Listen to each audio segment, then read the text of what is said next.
He gets You're probably wondering why you're here, and some of you might know why you're here. He did? As you all know, because I've been in your Maddox is going to have his classrooms head down over the the whole past time. week or two, October is National Bullying Prevention Month. So today, we're going to have a big assembly and share some stories about bullying. Now, in your classrooms, we've talked about what bullying is. Does anyone want to tell us what bullying is? It's where you repeat, like, making calls over and over again until them to stop. It's repeated behavior over and over, and it's intentional, right? We talked about some things that you can do if you're being bullied, or if you see bullying happen. What is the one takeaway that we had from every lesson? If I've been in your classroom in 5th grade, I'm going to be in your classrooms next week. But 6th, 7th, and 8th, what do you need to do if you see bullying happening as a bystander? Skylar. You tell a teacher, what else? Yes, thank you. Do something. That was the takeaway from every lesson. If you see a bullying situation happening, I want you to do something. Does that mean that you need to run up and start yelling at the bully? No. No, you can do something like tell a teacher. What else could you do if you see it happening?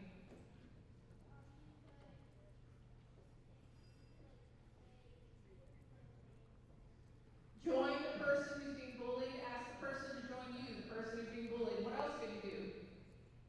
Defend the person that's being bullied. You could speak up. If you have the courage to speak up against a bully, speak up and say something. What else could you do? Distract. Good. That was from 6th grade. Got- Yeah, distract the bully. You can distract the bully. You might say something funny. You might say, "Hey, look at the weather outside." So do something to distract them. What could you do for the victim? You could help them, like, get in between the bully and them, and like try to like walk the bully off from the kid, and like see if he's okay. Yeah, sometimes you can just, your physical, where you stand physically can help someone. So you can move closer to the victim.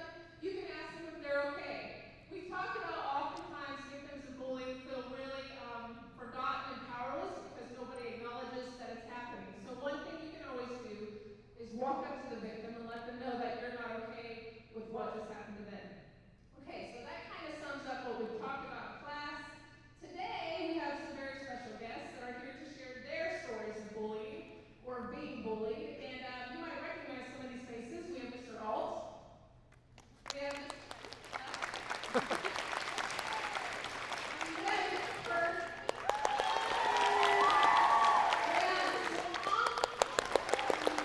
We have Mr. Moffett. And we have Mrs. Mitchell. So these are folks that you see every day in the hallway. These are successful people. These are folks who have, despite successful people, these are people despite bullying, they have made the best of their lives and they're doing really well and they're actually making a difference in your lives. So I wanted them, I asked every teacher and these guys were courageous enough to share their stories with us today. Do you think this is easy to share these stories? Absolutely not. So I want you to be respectful. I want you to listen. And the takeaway is I want you to see how your words can affect people, how your actions can affect people for years to come. All right? So I want you to pay attention. I want you to be respectful. I want you to listen. And I want you to do something when you see bullying happen, okay? First up, we have Mr. Alt. He's going to speak, so give him a hand. We're just going to stay seated. Hello. That was a very good introduction, by the way. Yeah, good job. Good job. I'm going to take my time, and I don't think we're on any kind of a time frame or time crunch. I'm going to be all over the place.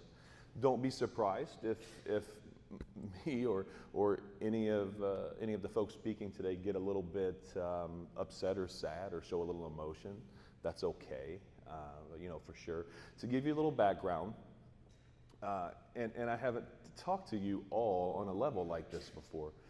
My parents divorced when I was 2, and my mother remarried. I lived with my mother, and she remarried when I was 5. And her husband had a job in a location, Columbia, South Carolina. So I went to a quarter of kindergarten in Columbia, and he got a new job. So we moved to a town called Lancaster. and I finished first grade, second grade there.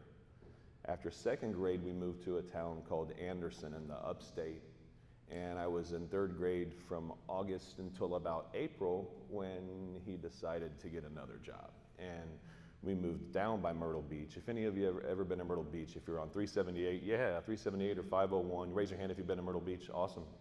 Half of you, that's awesome. Whatever way you try to get into Myrtle Beach, you have to go through a town called Conway.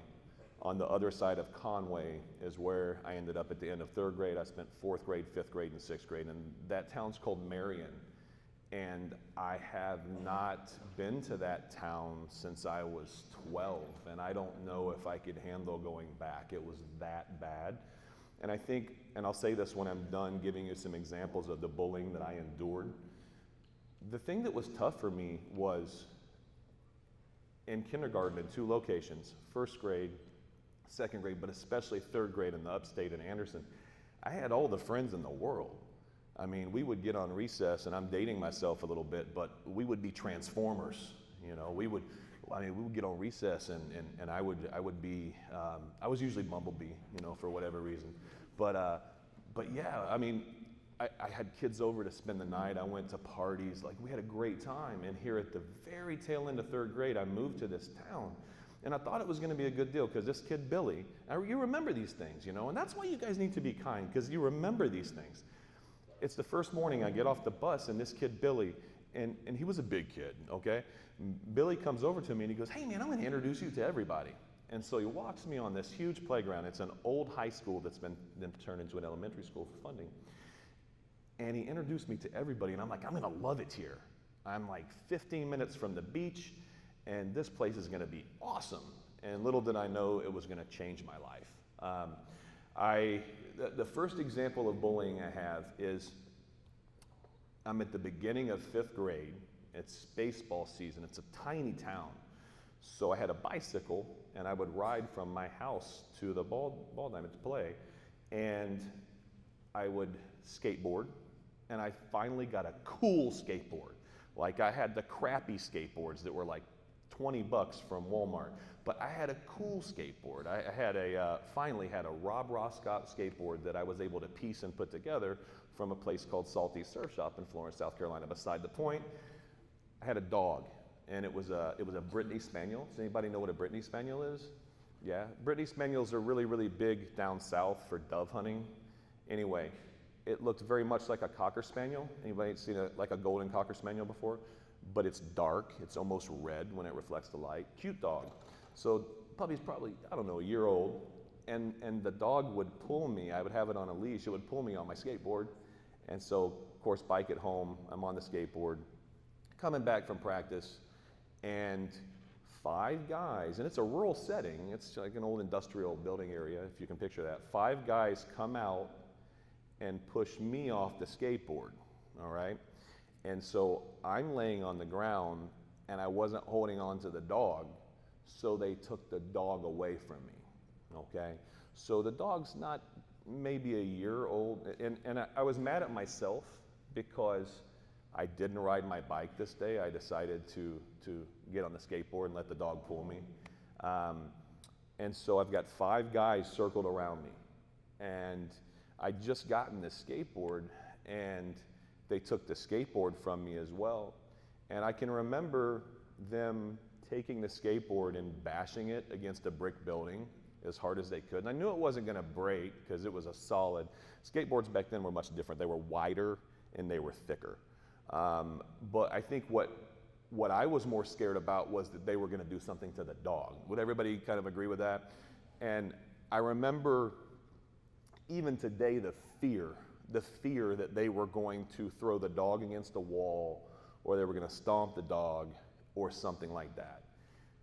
I'm going to give you 3 stories. That's the first one. I'll never tell you how they ended. I will tell you this: the skateboard survived, and the dog was unharmed. But I do still, just talking about it now, and I don't lose sleep today over it, but I do think about it several times a year. I do. It pops in my head, and I'm like, those jerks, like, because it scared me to death. I was alone with 5 guys around me, just saying mean things, cussing. the whole nine. Second thing I want to talk about, I took my glasses off. So golfing is really super big. Even today, Myrtle Beach is considered the golfing capital of the world. And it's also, a lot of people don't know this, it's the putt-putt capital of the world as well. Used to be on ESPN, they used to have putt-putt tournaments. I know that's crazy beside the point. But I was at a country club playing golf, and that's what we did during the summer. And I'd ride my bike down, and we'd always get a Coke. That was when New Coke came out. I don't know if anybody remembers New Coke. It didn't last for very long. And long story short, I'm swimming, and we're about to go golfing. And it's okay if you chuckle at this. It's not going to hurt my feelings, all right? It's not.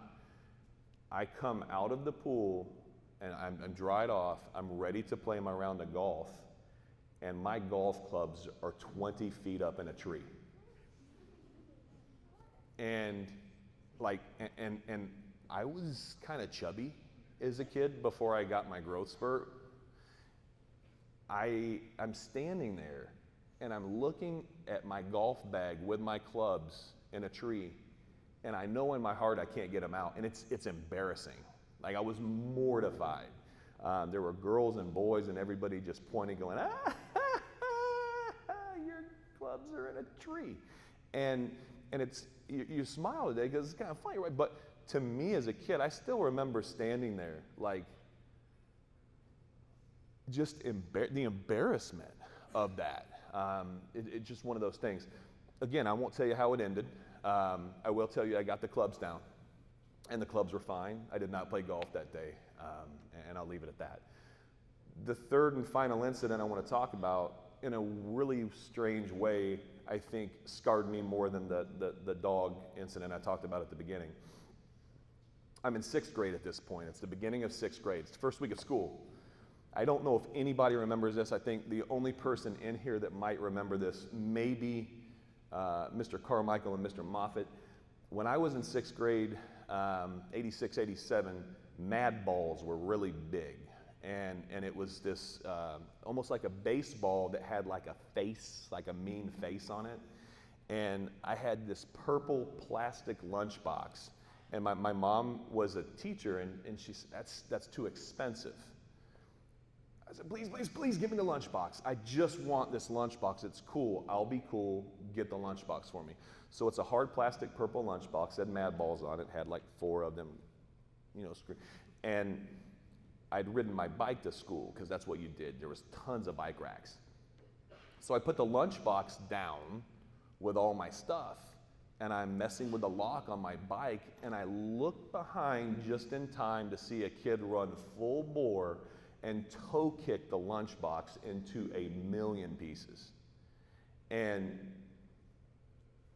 if you can imagine watching a football game, especially on TV, and the force of a field goal kicker kicking that ball into the uprights, that's what was done to my lunchbox, into 1,000,000 pieces. And it was the first week of school, and the kid does it and goes, ha, ha, ha, you suck.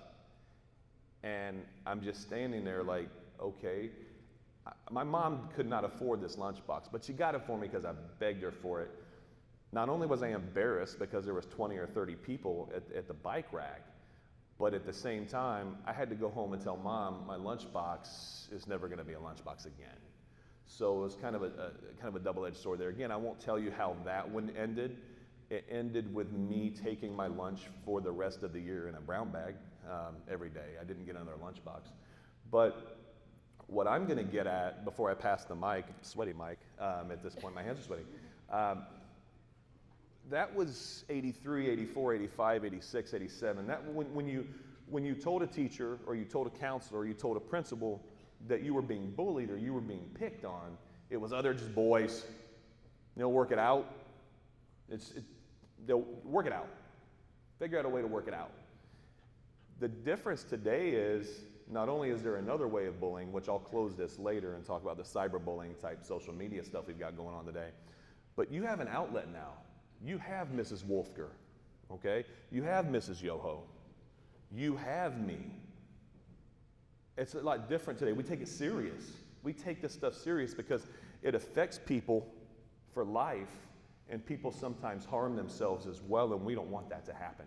Somebody this morning said, Mr. Alt, we sure do a lot on bullying. And I was like, okay, where's this going? And then before I could even say anything, they said, but we don't have a bullying problem in Eastern, and that's probably why. And I went, yes, that's what I'm talking about, and that's why we're doing this today. So thank you to Mrs. Wolfker for putting this together, and I'm going to pass the mic.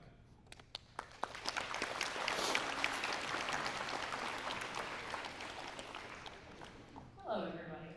For those of you I don't know, I am Ms. Bernstein, and I'm the benefactor.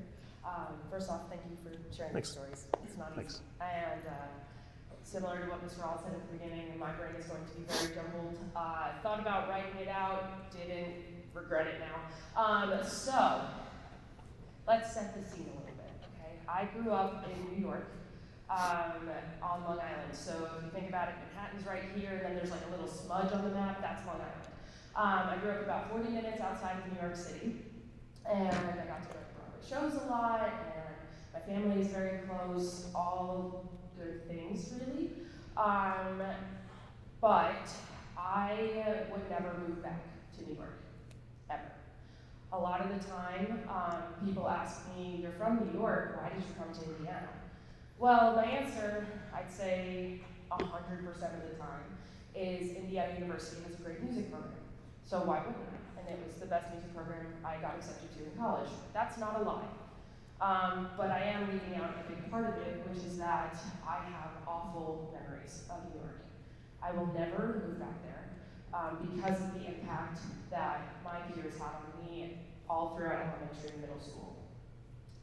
The first time I remember being bullied, I was in first grade. And this was the most reoccurring type of bullying that I experienced, was girls pretending to be friends with me and then turning their back on me immediately. I never understood why. I never had very many close friends because I never felt like I could trust anybody. And it's really hard, and honestly, to this day, I still have problems trusting people because it feels like they always have like a second agenda, okay? So that was, I can remember first grade, third grade, fourth grade, fifth grade. I actually experienced bullying from a substitute teacher once.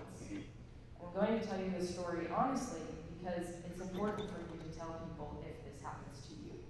Okay, at Eastern, we definitely do not support bullying, and if you feel like a teacher is picking on you, that is grounds for sticking up for yourself. My fifth grade teacher was absent, and we had this sub, his name was Mr. Davis. He was a retired teacher and decided to sub in our district. I was asking questions on the lesson that he was teaching us. I don't remember what the lesson was. The part that I do remember is he called me a brat and sent me to the back of the room. One of the girls that pretended to be my friend, but was very on and off with wanting to be my friend, went home and told her mom, I think trying to joke about me, being like, haha, Mr. Davis called Perry a brat today. And her mom called the principal of the school. The principal called my mom and said, when Perry gets out of the car tomorrow morning, I will be greeting her and we will have a meeting in my office. My mom didn't even have to call. It took one person speaking up for me to never have that said again for the rest of the time that I was in grade school. Okay? That's not fair treatment, and you should know it. The main point that I wanted to speak about today actually is cyberbullying. When I was in 7th grade, I was massively cyberbullied by some girls that I went to summer camp with. Bullying can happen in any place, okay? I spent 2 months at summer camp and 10 months at home, and yet the summer camp one is the one that sticks with me. It was December of my 7th grade year. I was on Facebook, and I was talking to a girl that I thought was my friend, her name was Madison, on Facebook Messenger, discussing the upcoming summer. Dues were due for camp, and I was debating what bunk I was going to be in. I never really felt included with the group of girls that I lived with over the summer, and so I wanted to see if, it was worth it to stick with the girls that I had been living with for 3 summers already. Madison decides to respond with lots of curse words and lots of, I don't know why you think we would ever want you in our bunk. I don't know why you stayed in our bunk after the first summer. You're fat, you're ugly, you should kill yourself. We don't want you here. I was sitting at the computer in my mom's bedroom at the time. She's on the bed behind me, I'm at the computer. And I turned around with tears in my eyes. I said, Mom, I can't go back to camp. And in that moment, I thought I was never going to go to a summer camp ever again.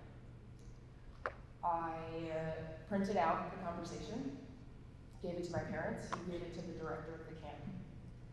They called her parents, and she decided to come after me a second time, calling me a snitch, saying, why did you tell anybody I said that?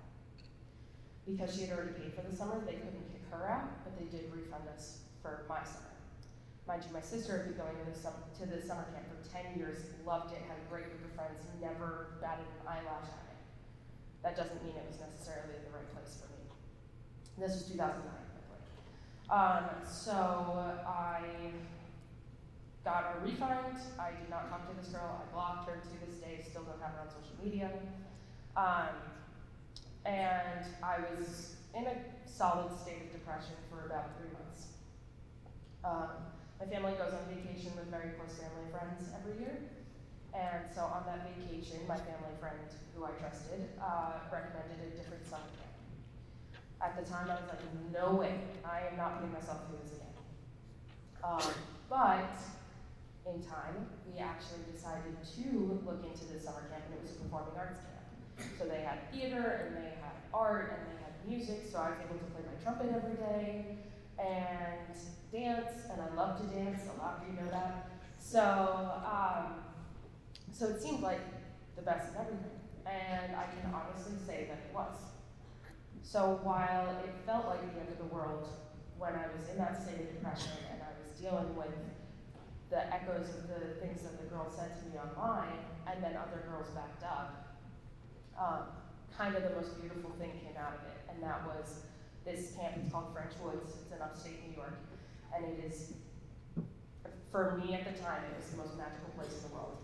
It taught me a lot. The people who were there inspired me to do what I do today, which is teach band, because I was just so moved by the things that they were doing for me, and I wanted to be able to do that for those of you who were in it.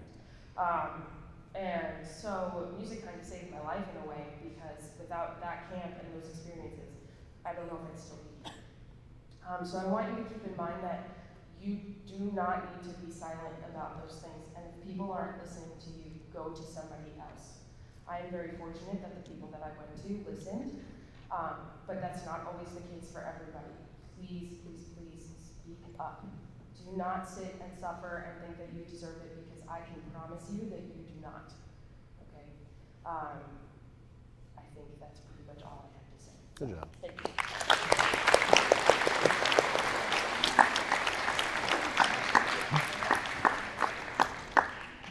Hello, I'm Mrs. Long. I'm the new FACS teacher here this year. I've only had a small handful of you so far. Mine is probably not going to be as put together as theirs. Just throw that out here. So I actually grew up in Indiana pretty much my whole life. My story would be that I grew up in, actually pretty close to here. I went to like Washington when I was really little, Washington Elementary. And then in the second grade, I moved to Bardy, and in high school, I went to Lagodi. We ended up moving from Washington to Bardy because my dad is a drug addict, and they got a lot of money for buying the house, and back in that time, you got the money from the bank, and you were supposed to pay the money to who you bought the house from. My dad decided to spend all that money on drugs, so we couldn't buy the house and had to move very suddenly to another town. That continued, then they lived in Bardy. When we moved there, that's when all of my bullying started, very suddenly. It's an Amish community. I'm sure a lot of you are familiar with that community. kids didn't like my siblings and I from the very beginning. Kids would poke fun at us and thought we were weird. As I got older into like 5th and 6th grade, I had a small group of friends, but similar to Perry, they would pretend to be my friend and then like go to sleepovers and then we'd come back to school and they would just tell everybody like, well, she's so weird and this is what she said. And so it's very, very strange and disheartening that you think someone's your friend and they're not. Then in junior high, things got a lot worse at home as well as in school. At home, both of my siblings suffered from mental illness and had to be hospitalized. And at school, my friend group became worse, where I thought they were my friends. And they would do things like, we would all sit down to lunch, and if I was the last one to sit down, I would sit, and they would all stand up from the table and leave. So I would be sitting there by myself, and they'd make a big scene out of it that they were all leaving me at the table. Or there was one boy in particular that was very mean, so he would follow me down the hall and oink at me, right behind me. Or he made little notes and drew pigs on them and stuffed so many in my locker that when I opened it, all these little notes with pigs came out of my locker. They would get to my classes before me and like draw on the board that Mindy is so fat or blah, blah, blah. So it became that I quit going to school for a while. I only went for a few days out of the week because my mom was trying to work with the administration. This is like early 2000s. And they were essentially like, well, we don't really do a whole lot with it. We don't really, they need to handle that. And my mom's like, you guys are gonna have to handle this. It's a big problem. And they really didn't step in. They talked to the girls a few times, but it really wasn't a thing. We definitely didn't have big assemblies like this. Sometimes when I was able to talk to my friends, they were jealous because my parents were still married. And they said that sometimes because they were jealous, that's why they were mean to me. So they didn't know all the stuff that was going on at home. They didn't know, I didn't have friends who stayed in my house because my house is kind of crazy. So they didn't know all the things that were going on over at my house. In between my 8th grade year and freshman year, because things were so terrible and the administration wouldn't handle it, my mom finally let me switch schools to Agodi. And once I switched schools, things were a lot better. My parents actually did divorce in between 8th grade and freshman year. The administration there was great. I didn't have any trouble with bullying really, but things really improved. I was in clubs and people liked me. Senior year, I ended up being like an officer, like the class secretary or whatever. I gave a speech at graduation. So I guess my takeaway would be that if you're jealous of somebody or that's why somebody's being mean to you, that you may not know what's going on with people at home, even if you're their best friend and you think you know. People have a lot of other stuff going on, and you may not really know about that. So it's really, my takeaway, I guess, would be to be kind to each other, because everybody's got stuff going on that you don't know about. Even their best friend. I do have one best friend that I went to Barry with that she's been to my wedding, she's been there when my kids have been born, but even she didn't know at the time what was going on. So just be nice to each other. Thanks. Very good.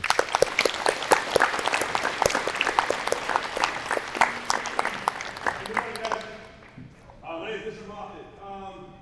My stories, I'm not going to go into details, but in my classroom, we have several rules. But rule number 2 is be nice. Just be nice. It's not hard to do. It's something that everybody can do. Just be nice. How many of you guys would like to experience somebody just being nice to you?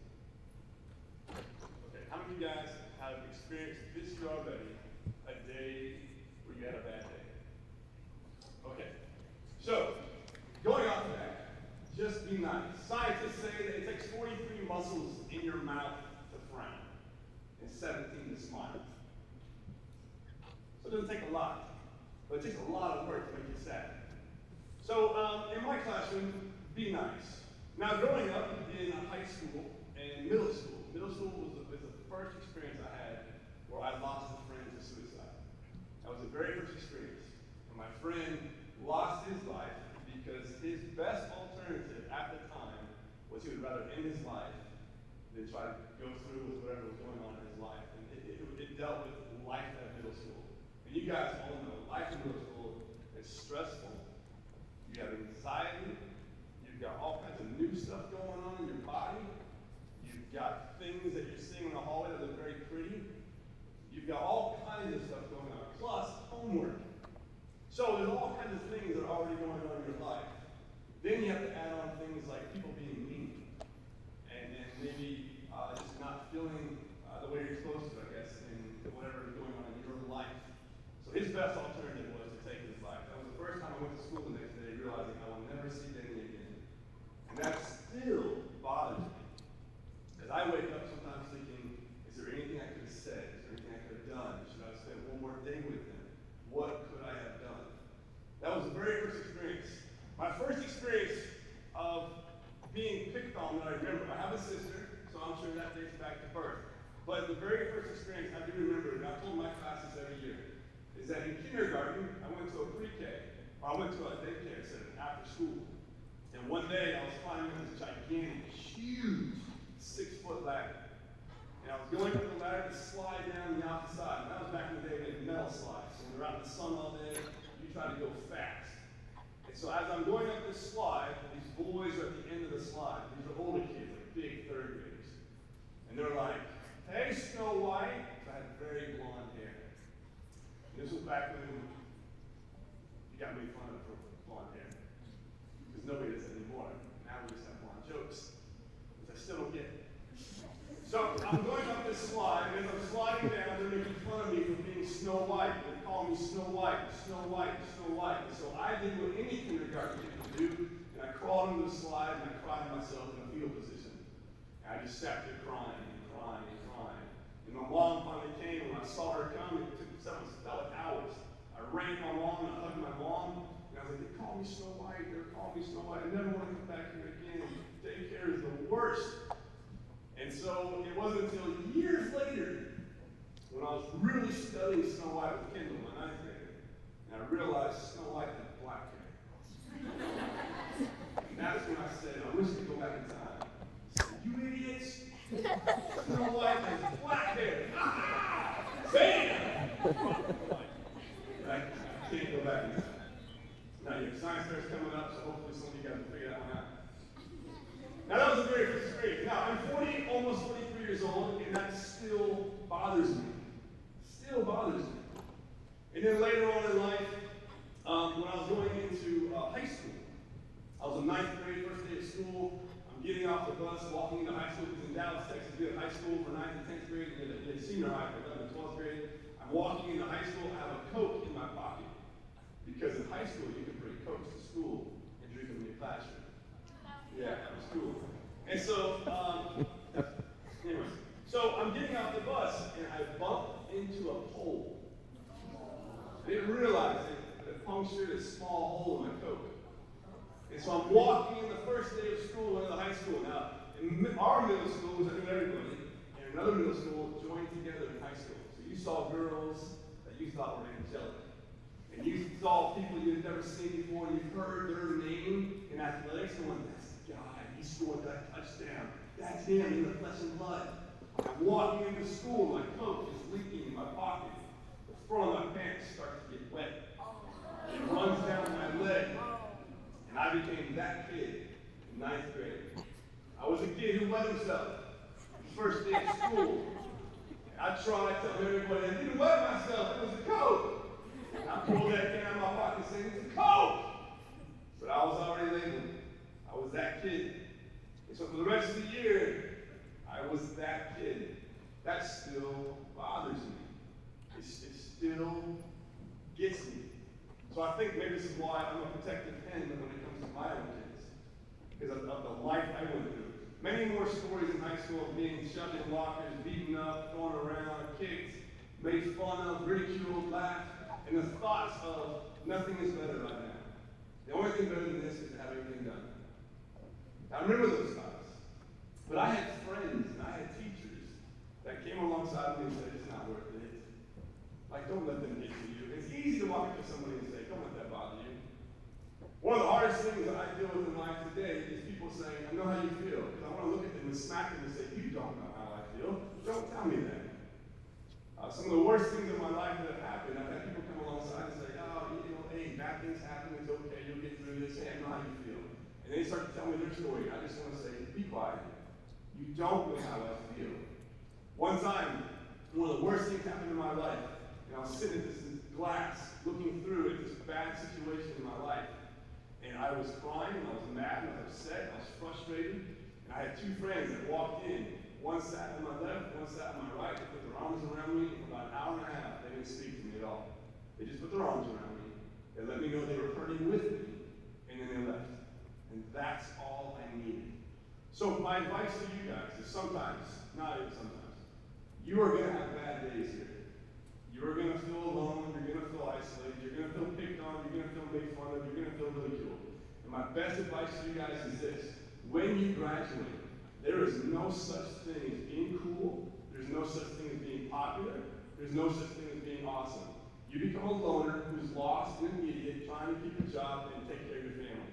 That's what you're trying to do. And maintain friendships. And sometimes at this point, I'm too old to make new friends. It just takes so much work. And there's so much drama in this world today that I'm okay just having my wife and my kids and some popcorn at night. That is fine. I have two memories. One time I was subbing here. This is when I was scared to death in this Joe. Now I'm just scared to the brink of death. But this was back when I was subbing a long time ago. I lived here for 7 years and moved back to Texas, and I came back in 2017. And I was subbing here. And this was back when we had Coke machines right in front of the cafeteria. And as a sub, I was standing there watching the kids walk down the hallway, and I knew a lot of these kids. Well, one kid was walking down the cafeteria just in front of me, the Coke machine to the left, and then they were walking the hallway, and this one kid I knew was walking out carrying books, like some of you fifth graders carry like everything in your locker. And all these other kids walked up and smacked the books out of his hands and flew all over the floor. I felt horrible for this kid. And I knew the kid. And I remember sitting there going, that poor kid. They're down on their knees, they're trying to hold back the tears. I'm going, somebody should help this kid. And then a light bulb went off in my head. I can do that. I got down on my knees and started picking up papers. It was a mess. Started picking up papers, and then all of a sudden, there was like 15 kids around here. Some were kind of laughing at me, and then all of a sudden, like another kid got down, and another kid got down, and another kid got down. And all these kids started getting down and helping pick these papers. And these three boys who knocked the books out started feeling like loners, because now everybody's helping this one kid, and they're standing there going, it's not funny now. And one of those kids I still talk to, and he remembers that and regrets it. And the last story I want to tell you is this. Several years ago, I was in Texas, and I read a story about a young man who was a freshman, first day in high school, and that hit me. I had a first day with a Coke in my pocket. And this kid went to school, he was wearing a pinkish colored shirt. And these juniors started making fun of him. And they made fun of him, and they made fun of him, and they had no idea that his parents were divorcing, that his dog had just been killed by another kid on the street, and he was going through all kinds of bad stuff. And so this kid wore a pink shirt, and they made fun of him, and made fun of him, and made fun of him, and he said, as I read this article, he was going home to end his life. But a couple of seniors who witnessed this stopped him at his locker, talked to him, and said, hey, we want you to wear that pink shirt again tomorrow. Now, who wears clothes 2 days in a row, besides teachers and you three? So, this kid was like, no way. I'm not going to go through this junk again. So they said, wear this shirt again tomorrow. So he comes to school tomorrow, and these seniors had grabbed like hundreds of students and told them, wear a pink shirt. So all of these kids showed up to school the next day wearing pink shirts. And this one kid who was ridiculed and made fun of and left alone and isolated felt like the world was just his. And these other kids who made fun of everybody were not wearing pink shirts. And it was a silence, it was a loud silence. All you gotta do sometimes is just be nice. So all of you guys are gonna go through drama, you're gonna go through messes, you're gonna go through bad days, from home to friends, to breakups, to teachers, to coaches, you're gonna have bad days. Even us teachers are not the best sometimes. We have bad days and we bring it sometimes. So my advice, find somebody you can trust. Sometimes your friends aren't those people. Find people you can talk to. Mrs. Wolfer is great at listening, because sometimes she forgets everything. And then she'll just forget it all and have no problem anymore. Mr. Alt, great at listening. His door's open. A lot of these teachers are amazing people who've gone through your shoes, who've been there, who've done that, who've come out on the other side, who used to be called, I was called nerd and dork and dweeb and geek because I love Star Wars. And now I'm proud to be a nerd, a dork, a dweeb, and a geek. That's just how it is.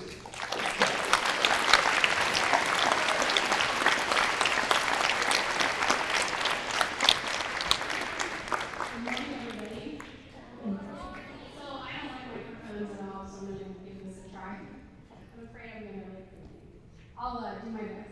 So I can't wing things. It's not in me to do that, so I typed it. I am an English teacher, so that's what we do. As far, and I feel like my speech is kind of intense, but I'm kind of an intense person, so just kind of go with it, okay? So I went to school here. I went to school here from the time I was in first grade until I graduated. Mrs. Turpin was my teacher. So she was my fourth grade teacher, one of my favorite teachers. So I mean that. I really mean that. So anyway, I was in this gym. I walked the halls that you guys walk.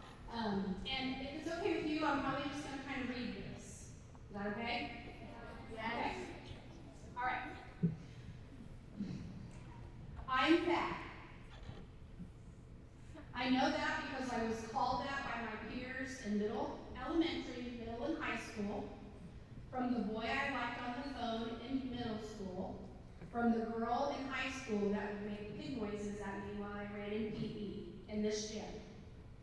In my mind, this equaled ugly, not worthy, not attractive, not good enough, definitely not beautiful, and most sadly, not as good as them.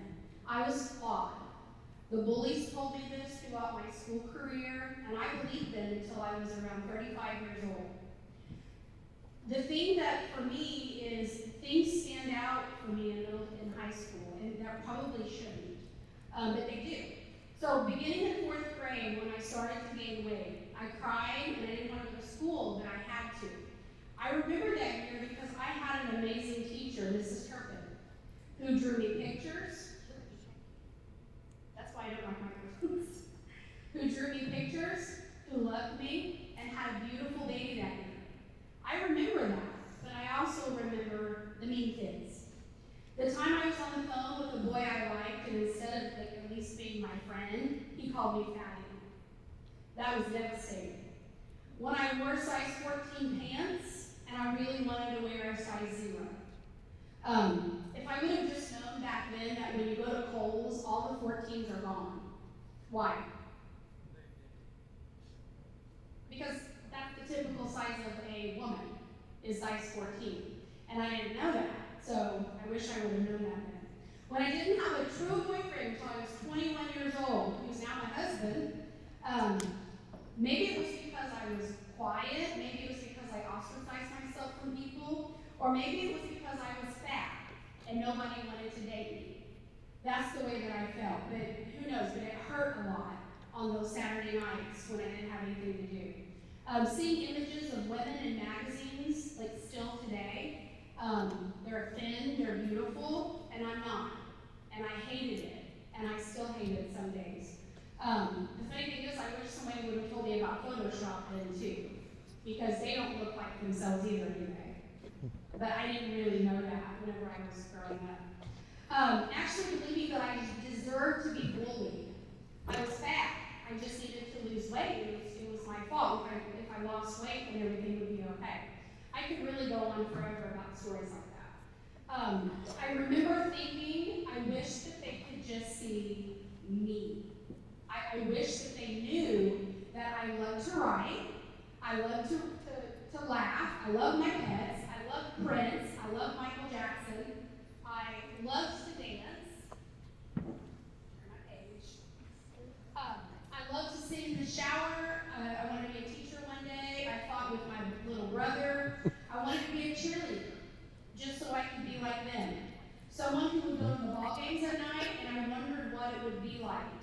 being popular in this gym. I think what they saw somebody who was fat. That's what they saw, and they didn't see those other things.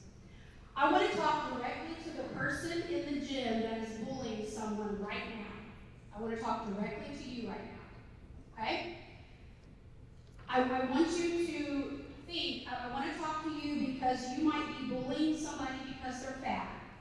You might be bullying somebody because they dress differently than you, or a young woman or a young man who's trying to fit in, someone who's gay, someone who doesn't have a lot of money. Maybe you're making fun of them right now. If you think bullying someone does not affect them for years to come, you're wrong. You're dead wrong. I am 43 years old, and I'm still dealing with the aftermath. 43. I have suffered from body dysmorphic disorder, eating disorders, being 118 pounds, but I was so hungry that I could eat a house. This was not healthy. Looking in the mirror when I was 118 pounds, thinking I was fat. Loving it when I felt my ribs. This meant I was skinny. Again, not healthy. Me probably wearing too much makeup because I feel completely ugly without it. I'm a defensive person. You know why? Because I am programmed by this thinking. All of those people that called me fat always got me first. Not now. I will get you before you can get me. This isn't healthy and it's not the right mindset, and I know that because I'm an intelligent, educated woman, but it programmed me to be like that.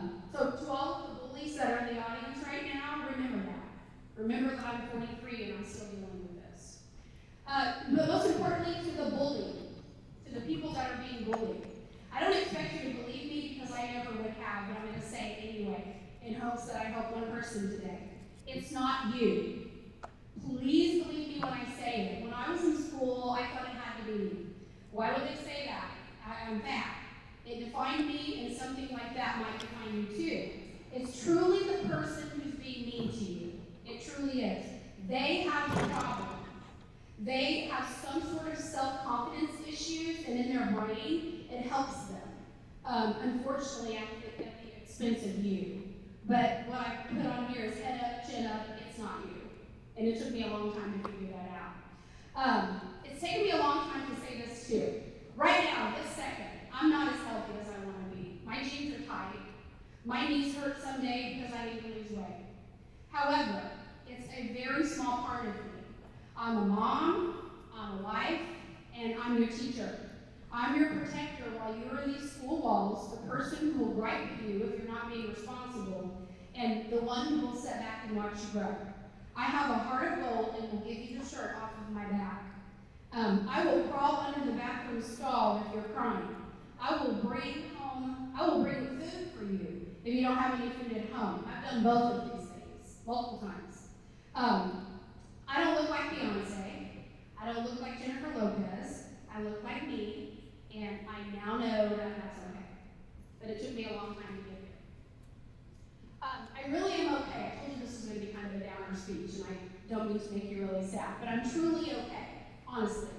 I just wish I would have understood this earlier in my life. I'm strong, I'm brave, I believe in myself, I'm confident, I'm beautiful inside and out. The bullies did not win. They almost did, but they didn't. It took me 43 years to get here, but I'm here. Bullies, stop. Stop bullying. Tell a teacher.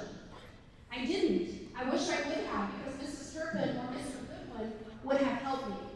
100% would have helped me. But I was too ashamed. The bullies really made me feel that way. I hope you start believing in yourself more than I did, sooner than I did. I challenge you. I want you to hug a person today that needs it. I want you to sit somewhere different in the cafeteria, if Mrs. Yoho will let you, and make a new friend. Help those who need it instead of beating them down. Simply be kind to each other. I want everybody to close your eyes right now. Close your eyes. I want you to picture a world with no bullying and judgment. You can make this happen. Again, to the bullies, stop being mean right now, because you have no idea what you're doing. I'm sitting here 100% proof of it. Thank you.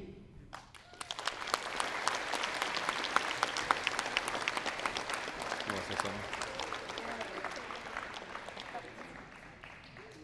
You guys were awesome. Let's give them one more hand. Two more to say something. This person is one more thing to say. I was thinking about what everyone else said, and you all spoke great, so thank you for sharing your stories. I have one last bit of advice to give you, and that is to, instead of making fun of somebody for being different, take a chance to learn why they're different. My classes know that I am a Jew, and that's something I'm very proud of, and I teach my classes all about Judaism as the holidays come up and all of that kind of stuff. And I have been thanked before for teaching my students about those things because it's something that they wouldn't have experienced otherwise. Take a chance. If you think that they're slightly different, ask them, what they enjoy, what they want to do, things that make them different. Celebrate those things. Those are the things that are important. That's all. Good job. I'm just curious if anybody kind of recognized an underlying theme from each of us. Anybody want to say what most of us kind of had in common? Yeah. Well, all of you guys remember these things from years ago. She's right. That was one of the three things I was going to talk about, is that we all remember these things from years ago. You guys can go ahead and put your hand down. The one thing that I noticed was several of us said, and I didn't even talk about mine, these bullies had no idea what we were going through at home, what was going on at home, how our home life was. And mine was a mess.